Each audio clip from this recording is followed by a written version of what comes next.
advisory reviewer said last month that the state attorney general was investigating you for political reasons because she apparently has motivations to run for governor. Could you elaborate on that? Do you believe that Ms. James' investigation into your sexual harassment claims are politically motivated? I don't want to comment on the ongoing review. And I think everybody's aware of politics in Albany and political realities. I think you guys are also. So, but I don't want to comment in the middle of the review. You've heard one side of the story, only one side of the story. You will at one point hear both sides of the story, and you don't need me to explain to you the context of politics. If you do need me to explain, you wouldn't be the bureau chief. Yes, Zach? It does seem like you're doing a lot now to kind of incentivize people to get the vaccine. And I'm curious if you can go back to those early months. Do you feel as though the tone out of the gate was a little restrictive, maybe a lot of hoops to jump through for individuals? Do you feel as though maybe that might have discouraged people and now you're having that reluctance, might have contributed to that reluctance? No, Zach, I think, let's go back, because I always run the videotape over and torture myself in the retrospective, right? I was listening to a quarterback once in an interview, and he said he watches the tape of the game over and over and over, the last game. And now on the tape you see the man open. Why didn't I pass? The man was right there, he was waving his arms. Why didn't I pass? It's not especially constructive, but I do that. When the vaccines first started, we followed all the federal guidance. The federal guidance was get the older people vaccinated first, nursing homes and older people, because that is the population that was most vulnerable. That was Commissioner Zucker's position, it was CDC position, Dr. Fauci's position, everyone.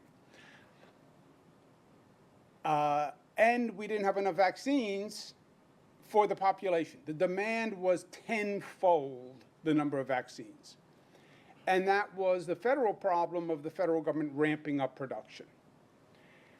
The message that was sent, not to torture ourselves on watching the old game tape.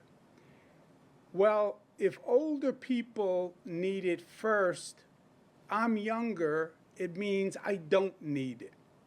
I think that was the implicit inverse message. This is an old people problem. It's not me, I'm young. We then said every day, mortality is more probable if you're older. And if you're younger, you'll get sick, but you probably won't die. Which, by the way, was before long haul syndrome, which is a whole nother topic. But I think, yes, I think the entire national dialogue was, this is an old person problem, and if you're young, don't worry about it.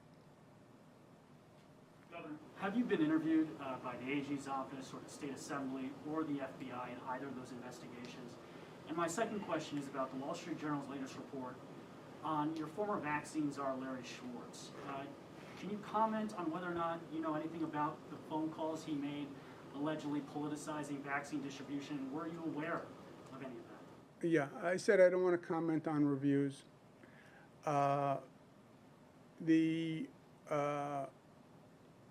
Larry Schwartz was a volunteer helping the vaccine effort on his own time, and he did a phenomenal job. Former secretary to the governor.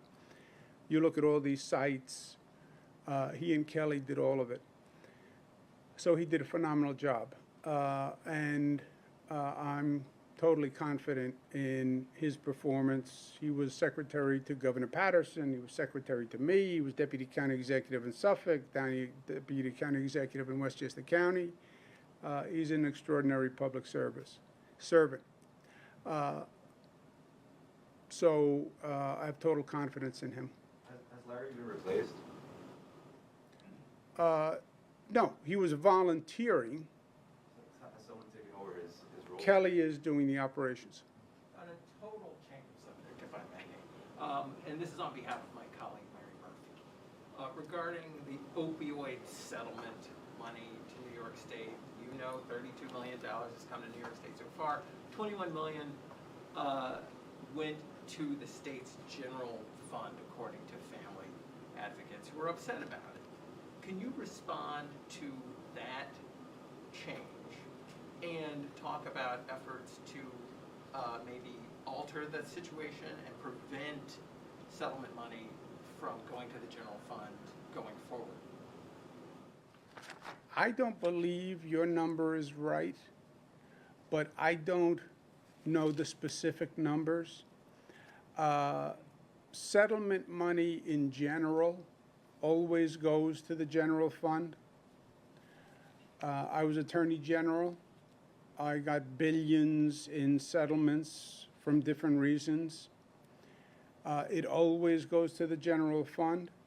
And then in the state budget, you make decisions as to where that funding goes. I don't think it's right that, well, let's say you have a recovery of an environmental recovery or a litigation recovery for one reason or another. I don't think it's necessarily quid pro quo that ipso facto, if the funds came from that settlement, that amount of funds is what's needed for that area. So as a general rule, I would disagree with you. The budget process, the legislature takes the total amount of money and then allocates it. We need this much for childcare, this much for prisons, we need this much for education, we need this much for tenant relief, et cetera. So they're making those prioritization allocations. The real argument would be, well, we needed more in treatment than we have gotten. I believe the number is higher. You don't remember the number off the top of your head. But I'll find out and I'll get back to you.